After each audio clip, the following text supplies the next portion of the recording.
What does more mean to you? Is it tracking your favorite sports teams? Or maybe it's watching your favorite music videos online. Why not get it all? More happens on Bermuda's only 4G network. Get more from your wireless company. Sal One, the power of more.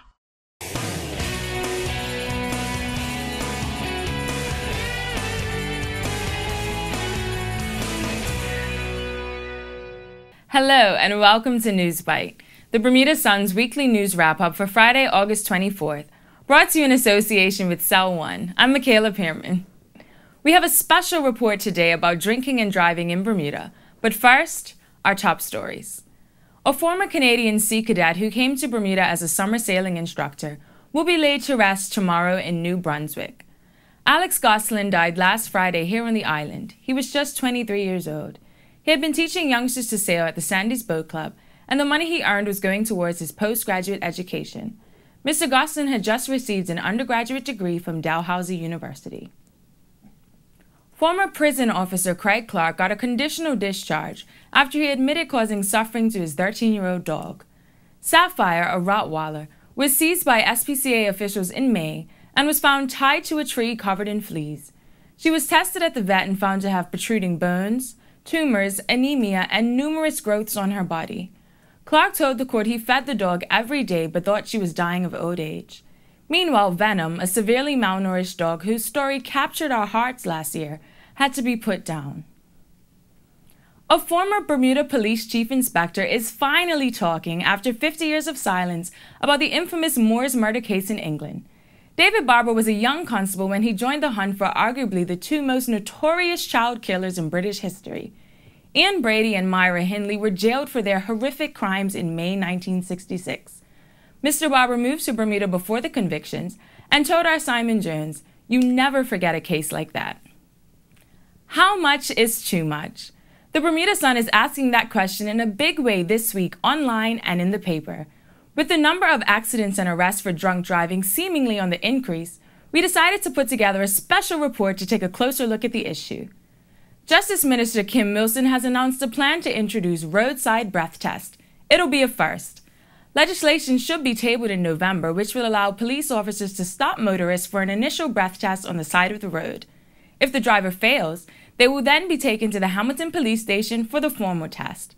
Drivers who fail could end up sleeping it off in one of these cells. Ms. Wilson said the move is in response to the extremely high rate of alcohol-related deaths and accidents. Meanwhile, I took to the streets of Hamilton to find out how we can prevent driving under the influence. Here's what you had to say. Obviously, there's personal responsibility first, but then accountability from your friends to ensure that if they see you're drinking more than your limit, to make sure that you don't get behind the wheel. I think we have to take away some kind of social acceptability of it and make it unacceptable. That it's not the cool thing to do. I think a lot of the accidents that do happen are because of drunk driving. If people would actually, or if the government would actually acknowledge that and push it and say, this is because of drunk driving and have a campaign behind it, I think that would be a lot better. So I think that they should really extend the time, the buses are running. Because if you know that there is a bus at 12, then I wouldn't even think about taking my bike or my car. So I think that buses will be great. Read our special report at bermudasun.bm. In other news this week, attempted murderer Sanchez Grant admitted headbutting a prison officer at Westgate. He got a 6-month sentence to run concurrently with his 30-year prison term. A group of local celebrities will perform outrageous dares at Harbor Nights next week to raise money for Big Brothers Big Sisters Bermuda. And tributes have poured in for Hazel Christopher, co-founder of the West Indian Association. She passed away last week at 81 years old.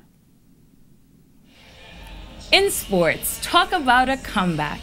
Sue Ellen Lattimore won the title of Miss Bermuda at the Night of Champions competition after 5 years out of the sport. This is the third time she's won the crown.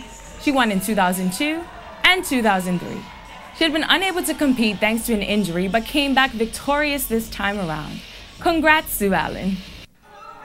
This weekend, Troika brings fantasy to the stage with a Caribbean adaptation of Little Mermaid, a musical called Once on This Island. The show will be held tonight and tomorrow night at 8 p.m. at Ruth Seton James. And tomorrow, you can hit Horseshoe Bay for the 5th annual beach tennis tournament. The weather is expected to be mainly fair throughout the weekend, with highs in the mid-80s. We're keeping an eye on Tropical Depression Joyce, which may brush by Bermuda early next week. That's all for this week. We'll leave you with a look at the Civic Ballet's Romeo and Juliet on tonight and tomorrow at Fort Hamilton. Catch me on Channel 82 over the weekend. For these stories and so much more, visit bermudasun.bm. NewsBite was brought to you in association with Cell One. I'm Michaela Pearman. See you next Friday.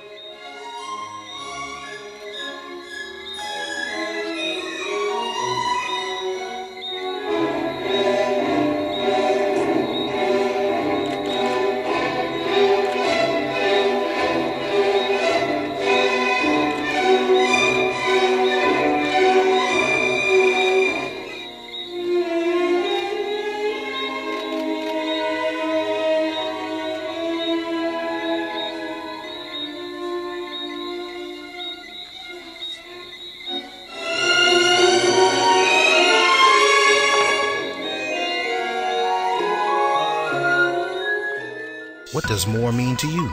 Is it tracking your favorite sports teams? Or maybe it's watching your favorite music videos online. Why not get it all?